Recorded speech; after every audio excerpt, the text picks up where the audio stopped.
Welcome to the Barber's Table. Today we have Arthur Lyle, award-winning barber, former Barber Board president. After years of being recognized for leadership and mentorship, and he's built multiple six-figure barbershops. He's now helping barbers get beyond the chair. Welcome, Arthur Lyle. Thank you. I appreciate that. Absolutely. Thank you for coming. How you doing today? Oh man, I'm wonderful, wonderful. Thanks. I'm glad to be here. Thank you. I'm glad that you came. How's everything going for you right now? Oh man, everything's good, man. Everything's going well. You know what I mean? Family's well, business well. I mean, I can ask for much more. You know, for real. Amen to that. Amen to that. So we're gonna start off by talking about the beginning of barbering for you. How old were you when you got into it, and run us through the journey of how you ended up going to barber school? How I ended up the beginning of barbering? Is that what you said? Okay. Or what piqued your interest? Where did that start? Okay, I got you. So let me start by asking you a question. Have you ever had a bad haircut or a bad hairstyle? Oh, absolutely. Okay, well, I had two on one day. Okay, I was 12 years old, man, went to the barber shop, and I was, kind of a shy guy back then. And I went to the barber shop. I seen this style this guy was rocking like we call it now a drop fade or a low fade. But back then, I didn't know what it was called. He had a nice fade, and I was like, yo, I want that. I didn't know how to describe it. Went to the barber shop, and went to the barber, and I went to the shop that the dude was, probably the guy in the shop, that everybody want to go to. And I was waiting on him, but he was so busy. And then I was next up. And they was like, next. And he called me to the chair. I was like, oh, I didn't want to go. It was an older guy. I didn't want to go to him, And but I was too shy to speak up. So he called me up. I went in the chair, and I told him what I wanted. And he finished the haircut and gave me the mirror. And I about cried, but I didn't know what to say. And I just gave him the money, and I walked home crying pretty much the whole way back to my grandma's house. Called my big cuz, and I like, yo, man, I got murdered. I got murdered in a chair. And he's like, come on over, I'm gonna fix it up. And I go over there to have him trying to fix it up, and he didn't fix it the way I thought he was gonna fix it.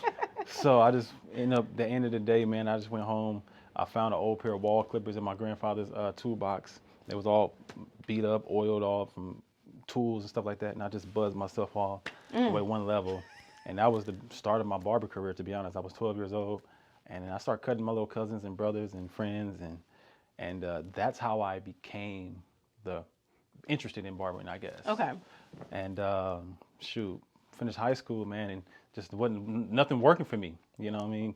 Worked at every kind of job, McDonald's, Popeyes, telemarketing, all of those things, and with none of them for me. And I tried a semester in college. I just did one semester. I tried a semester, and I ended up going to barber school after I seen a commercial on TV, and I just tried that out, and then that's kind of how I landed in the barber world.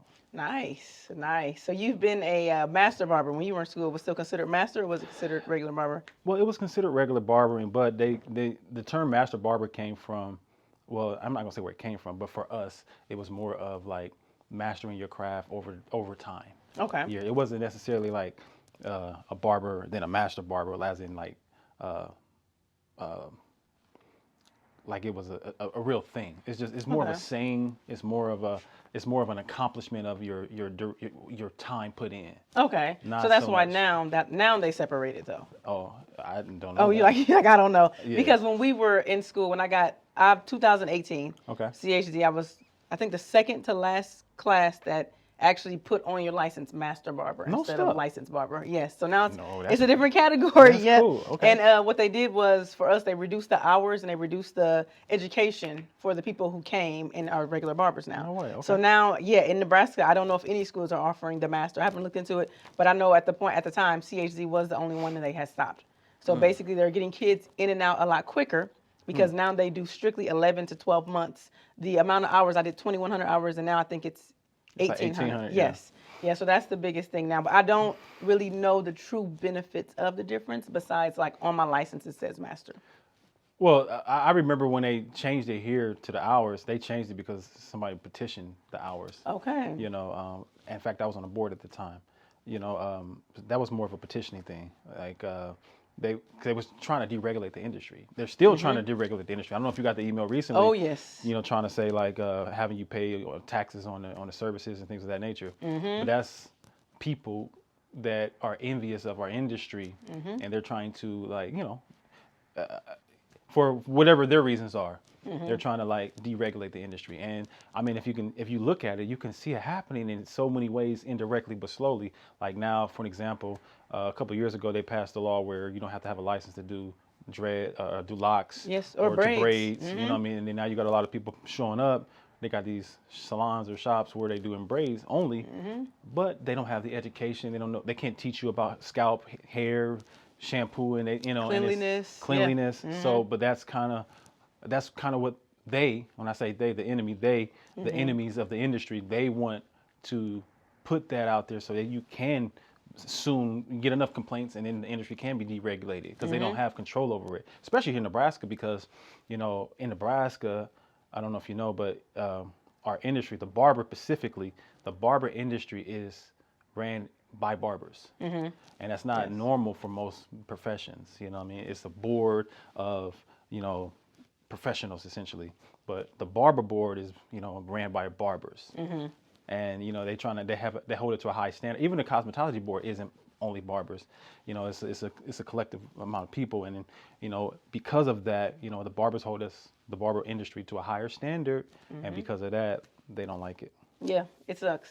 It does. I mean, I've noticed that even, I'll say within the past 5 years of paying more attention to my emails and being more organized as a business owner, a lot of the things that I've seen come from the barber board or from the state of Nebraska when it comes to our industry is always petitioning something. Something's always getting questioned. Something's always getting challenged. Like you said, something with taxes. It's always something that's taken away from our professionalism, taken away from our craft, or trying to make it seem like smaller than what it could be. Kind of just belittling it as a whole because it's such a fast-paced, growing career and a career field in general that they can't control it. So when things are not easy to control, people find ways to attack it. So yes, absolutely. 100%. So when you got out of barber school, did you hop right into becoming a shop owner, or how did that process look for you? No way. No, I didn't. I know a lot of people do it. That wasn't my thing. I actually had a kid right when I got out of barber school. So, I went to barber school. I was 19. And I was 20 when I got out. Is that right? Yeah. When I started, I was 19. So I was 20 when I graduated. And no, I went to work under Mr. Charlie, actually. So I worked under OG. At that time, I think he was close to being about 30 years in the industry. Okay. And so I went and worked for him for a little while, learned a lot. So, and I'm always always been a person that I wanted to like work under mentorship, under leaders that, and like borrow their wisdom. Like I've always been that type of person before I go out and do things on my own. So, no, I went with him first, and then I went to another shop, and I did that for about 5 years before I went and opened my own. Nice. And when opening your own shop, did you immediately open up multiple locations, like within the first year, or did you start with one? How long did you have your first shop? Yeah, no, I had my first before. So, no, I just had my one shop, and I wanted, somebody had told me something when I was looking to expand early, right? And I remember I was talking to a fellow barber friend of mine. And actually, he was kind of opening up his shop, and I was there supporting him. He was painting the walls and things like that. And I was telling him some of the ideas that I had, and expanding all that. And he's like, "That's cool, that's dope." But he said, "You haven't really maximized what you got right now. Yeah. Why would you try to do that?" And at first, I thought he was hating on me. You know what I mean? I'm like, "Man, this dude hating," But then I thought about the process of what the perspective where he was asking the question from. He's like, and I thought that he had a very valid point. Like, you haven't maximized the space that you have now. Why would you try to go start something new? And you haven't even maximized what you have right now. And I think that's a big mistake that most of us make, and not just barber, just in life in general.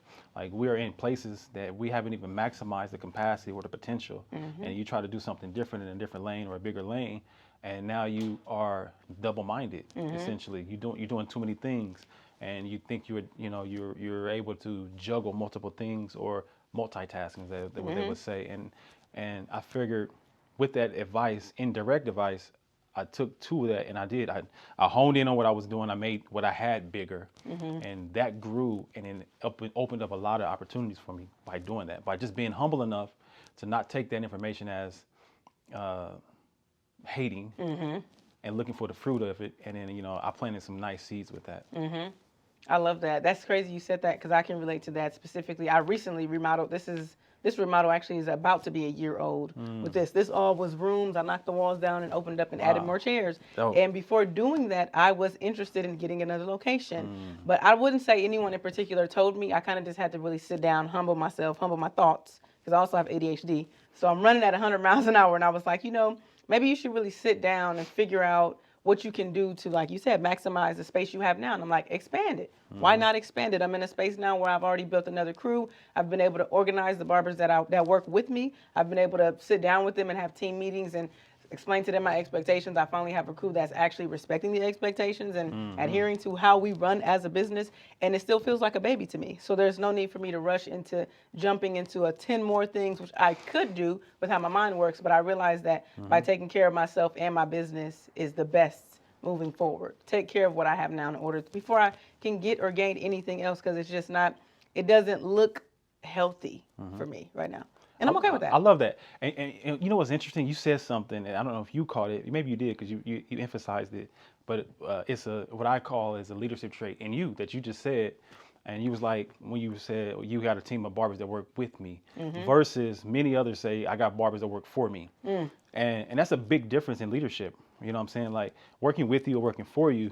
And, especially, I don't know what type of business you run, but if it's a booth rental, especially booth rental, when you telling and saying, oh, I got people to work for me, what that does to the people that work with you, it sends a belittling energy to them that, like, because they have this self-employed persona over themselves anyway. So when they're like, I don't work for you, I work, I'm my own business. And indirectly, you can be putting tension in your business, and you didn't even know it because of the words you've chosen to use. But I'm glad that you were aware of that, and you're being a leader by saying, like, they work with me. And not only that, but it's a trait of leadership. And then, like, one of the things that I learned as growing barbershops and businesses in general is that when you change what you say, you change what you see. What I mean by that is like the words that you're using to build your team, when they don't feel any more growth, they will leave. But as long as they have opportunity and they can see and feel the growth, they'll stick with you for the long term. Absolutely, absolutely. And I love that, because that leads right into the next question I was going to ask you. When it came time, because you still are a business owner, you still have a barbershop, when you were working with a lot of barbers in your shop who were working with you, and that was intentional for sure. I'm glad you caught that, because we've been through many episodes of me saying in the beginning working for me, but I do booth rent. So everyone here is contracted, everyone here works for themselves. Yeah. But how was your experience with you building up a crew and working with a crew when you have barbers working for you? Yeah, great question. So for me, building a crew, I think it starts with you as the leader have to have your own set of values. Like, and I know it's a big issue in the industry of getting in shops where you may or may not feel valued. The owner may not value your talent. You may be good, but they don't value you as an individual. But I think that starts at the head. And if the owner, have to have your own core values. So for me, I have my own core values, and I was strategic in the people that I wanted to work with, right? By me having my own set of values. I have my values, then I have my shop values. And then I wanted to pick people that had their own values. Yes. Right. So now when all of those values are stacked up, there should be no issues. And a lot of people that work with me, they work for me most of their careers. I've had people work for me 9, 10 years, 11 years. Love that. And it was about growth. It wasn't, of course you bump heads whenever that happens, just as whatever. But overall, the respect over time is based on the values that you set from the beginning, and that's what I chose. And I turned down a lot of people because they didn't align with the values that I had set for myself, the expectations and the shop expectations. So a lot of people don't win in that area because they're looking at the money and not the person. They're looking at the money, like, oh, you're just going to pay me my booth rent or whatever money I'm going to get from you, commission, whatever the money. They're looking at the money and because you look at the money, you lose value. Absolutely. You know what I mean? And then you attract people that, are money driven as well, and they're not going to stick with you that long. Nope. So that was one of my core things. Like, I'm all about value. And then if I can start that way, it's not that difficult for me to add value to your life as well, because we already started on the right foot. Absolutely. Absolutely. That's huge. That's huge. I've learned that from my first shop to this shop, and just like I was saying, cycling through different type of crews and being able to tell people like, no, this may not be a good fit, or maybe you should find somewhere else to work, having to fire people, getting cussed out, getting told off, whatever the case may be. I've been in every lane of that, and I have truly had to learn and understand that it really does start with me. It starts with me, how I confront the situation, how I begin the relationship, especially being a business professional. You have to start off with those standards, and it has to be clearly communicated. These are what my expectations are of you working in my shop, working with us. This is the things that we do. These are our requirements. And just by changing that and actually sitting down doing interviews with people have changed the game completely for me, 100%.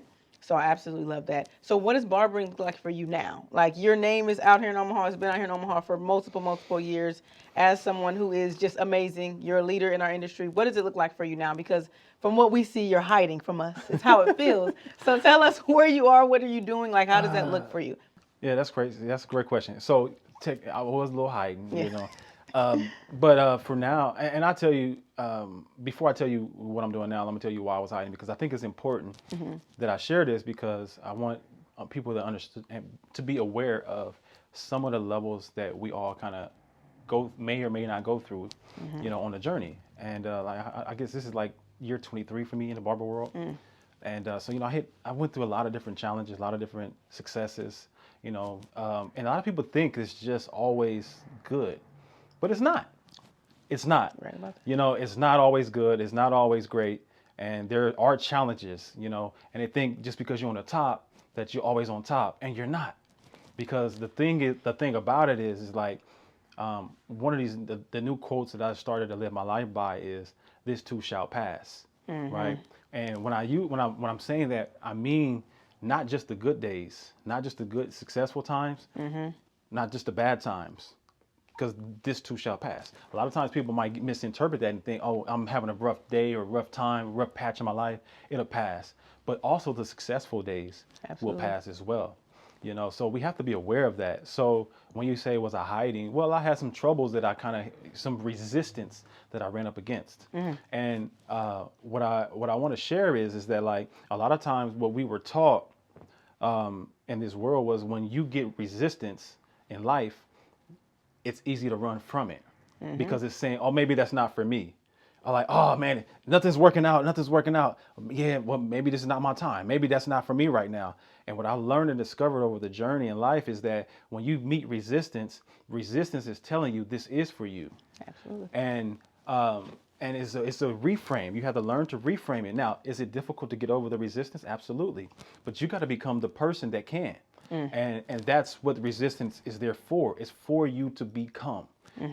So many of us, we are so focused on what we want, what we want to have, what we want to do, and what we're doing, but we don't focus on what we're becoming. Right? So when you're doing things, you got to ask the question, what am I becoming? So when you say, am I hiding? I kind of got to a place where I didn't know what I was becoming. Okay. So, and it doesn't matter about the money. You know, I was making good money, but even identity always comes before income. Absolutely. Right? So if you don't know what you are in identity, the income doesn't even matter. Right? So a lot of people may make the mistake, because they make the money, they think that the things that they're doing is their identity. So they may mistake what they've been doing as their identity, and that's the wrong way to look at it. And that was one of the things and the challenges that I did. You know, I was identifying that I'm a barber. I'm a successful barber. I'm an educator, and I own this shop. And, you know, and I started, as the more I got successful in that, and more of, you know, things started to, you know, the let's say the camaraderie, the fame, the cameras, or whatever, what have you, will come with those things. You start to look at those things like that's the source. And that's the mistake. That's the mistake. And then that's when it becomes an identity issue. And the awareness has to come back to, like, okay, you got to find out where the true identity comes from. You're not a barber. You're not a shop owner. You're not none of those things. Those are the things that you've done. Those are your experiences. Those are the things that you became on the journey, but that's not who you are. Right. And if you are identifying in those things, you are making the mistake. Right. So you got to go back and find, like, who am I? And that's what I had to do. I had to go back and discover, like, who am I? Yeah. And I'm not just this barber. Barbering is something that I do. It's something that I use and leverage to be a vessel to help others by leveraging this tool. It was a gift. And so what you have to do is like get those things back in an alignment before you can go to another level, right? So that's what happened, but in the process of that, it doesn't feel like that because you can never see the picture when you're in the frame. You know A what I'm word, saying? So, a word for sure. So what am I doing now? Now that I rediscovered, my true identity, and let me be clear, I get my identity from the ultimate identity, and that's God. God is my identity, and I identify with that. And I think about the word abracadabra, right? You ever watch like movies back when we were younger, or Aladdin, abracadabra, right? You got the genie, abracadabra, and he grants you your 3 wishes. But I did some research on that, and on the word abracadabra, and abracadabra actually means, as I speak, I create. Ooh. Right? So abracadabra, as I speak, I create. So if we are created in the image of God, as I speak, I create. So I wanted to discover, like, how can I start recreating my world by using my words? So that is part of the journey that I had to kind of go back to, and any of barber or hairstylist or any individual any individual, I think that part is the most important part that we need to re-implement into our industry, re-implement into our lives, and put it into the forefront of our lives so we can actually recreate as we speak. And we be speaking the things that, over our lives, and we're suffering the consequences of what you spoke, but you did not have an understanding that you said. But you aren't that person. That's just your situation. So now I'm on a journey to helping other people, rediscover their true identity and build wealth on that journey as well. And by, whatever your mastery is, when I say mastery, is something that the craft that you mastered. The craft that I mastered is barbering. The craft that you mastered is barbering. But I help people create multiple streams of income through their mastery, and by not only exchanging their time for money. So cutting hair, standing behind a chair is a great aspect of barbering, but it's not the only thing about barbering. Right. It's actually the introduction to barbering, right? It's the first level of barbering, but the next level is ownership, right? But then there's another level. There's a level when you started to speak and communicate, and that's where wealth is start to be created. And that's when I realized, okay, I need to get on that level, because when I was just owning the shop, there was levels that I kept hitting the ceiling, and it was like a glass ceiling. I could see I can make more money. I could see I can have more impact, but I don't know how to break the glass. I don't have the tools. So I had to go I had to go research. I had to go get mentorship. I had to pay for mentorship. And I stress that word because what I discovered on that journey is people that pay attention. When you don't pay, you pay a little bit. Yeah. You pay a little attention. You pay a lot. You pay a lot of attention. But if you don't pay, you pay no attention. Absolutely. So when you pay for mentorship, you get the information. You can apply the information, and now that you have the information, you can discern the information, which in other words means you can charge for the information. Right. So I went down that path, and I got some new information that I was not aware of. Now that I can teach it and help other people get past the roadblocks of resistance that I was stuck at. Now I can be a path for other people that they don't have to have that same thing. The same problem. Amen. Amen to that. You said so much that spoke to me on so many different levels, because just in the last year when I was telling you, I've been really honing in on like being financially smart, or just being aware of my finances, just how I'm spending, where I want to spend, building up a future, building up a retirement, and things of that. And what I came back to with also getting into speaking and becoming a motivational speaker, which I am as one of my parts of my identity, I really had to sit back, because last year I was going to start charging. Got a part of this membership group, and I'm starting my own group, and things are just moving at 100 miles an hour. And I'm like, wait a minute, before I hop into these things, let me do a self-inventory and make sure that I'm right. So starting with my mental health, starting with my physical health, then my financial health. But mental and physical, it means everything. I was just telling you about a crisis one of my barbers is going through. But in general, when we work in this field, because it is, like you said, it's so quick paced, it's so much about money, people out here chasing to be rich instead of being wealthy, it really starts to show, and it starts to beat up on your body and your mind. So without you figuring out who you are as an individual and actually taking care of yourself, and I mean that in every aspect, taking care of yourself is not getting a massage. Right. Taking care of yourself is therapy. Yeah. Taking care of yourself is setting boundaries. Taking care of yourself is being willing to be checked and held accountable, and checking where you're wrong and being open-minded. And that is my next step. I'm glad you put emphasis on mentor, because I have definitely been out here researching, looking around, and just paying attention to people, but I know, like you said, once I start paying Yeah. finances, Yeah. then I'm going to really Yeah. be paying attention. Yeah. But I just really want to be very strategic on how I do when I choose, or how I choose a mentor and what direction I want to go in that. Because I may not necessarily want a mentor in barbering. I might want a mentor in mental health. I might want a mentor in physical health. 100%. I might, want a mentor in just everyday life. It's just so many things that I have to really narrow down in, and I'm starting with my self-inventory. So with starting that is really helping me realize that I am definitely not just barbering. Absolutely not. That's a pebble in a Fruity Pebbles box, Yeah, That's just okay. one of the things, and I've had to realize that from my own tragedies and things that I've been through on my own, is that this is not something that carries me forever and carries me for life, and that's okay. So I have to find other avenues in order to give back, because giving is my gift. Barbering is definitely my gift, but it's leading me to give. When I see and I feel that I'm able to give without an expectation of receiving absolutely anything, just the way that my heart and soul feels, I know that that's it for me. So I'm figuring out a way to get it together so that I can do that more, because that's where I'm leading. That there's no question that I'm just almost too certain. You know what I mean? Just that's where I connect with. Wow. But that's beautiful. That's beautiful. I guess we can walk our way back into barbering. But I love that. It's beautiful. I love that because it really emphasizes how much we have to be our own individuals in order to be successful in anything that we do. So I absolutely love that. Yeah, absolutely. With barbering, you said right now it looks like more of you mentoring. Are you still cutting hair? Are you taking new clients? Or are you strictly just? Yeah, I'm not taking new clients, but I do. I cut.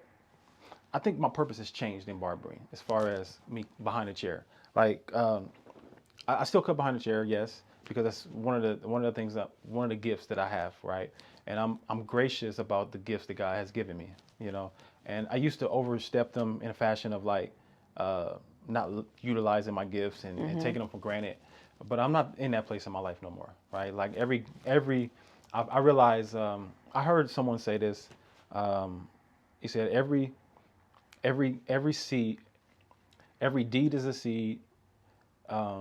Every gift is a seed that you're sowing in a garden of your future. And when I think about that, I think about all of the gifts that I have that I'm not nurturing. But when you put it in a garden, when you put a seed in the ground, you have to put it in good soil for it to grow, right? Because otherwise it'll get snatched up, And if you're unaware of the gifts that you had, if you're not planting seeds, they will not grow, right? So me being a barber that can cut hair, and being that cutting hair is not the only gift that is being behind the chair, there's another gift that's behind that. And that's the therapy of the individual that's sitting in your chair. And that's another gift that I have. I have the gift of therapy. I have the gift of listening, right? So I can hear what you're saying, and I'm able to interpret what you're saying and give you feedback with an answer that hopefully can touch your soul.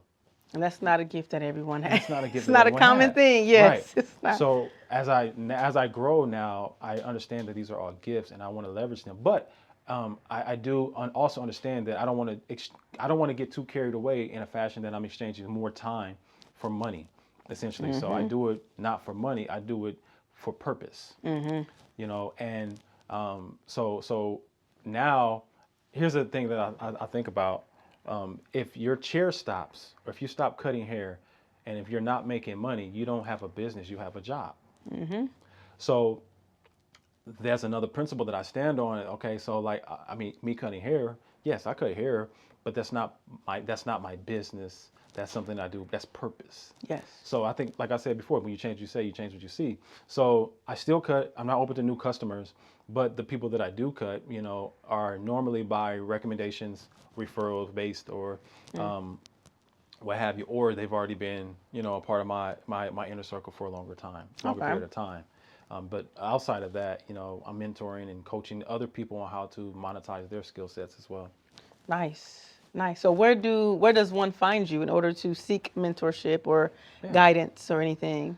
Yeah, I mean, well, I'm getting back on social media. I know I took a step away for a little while, but on Instagram, I'm Arthur Lyle _ Lyle, and ArthurLyleEverything.com, everything. So I'm pretty much easily to be found. Nice. When I want to be found, I guess. Right.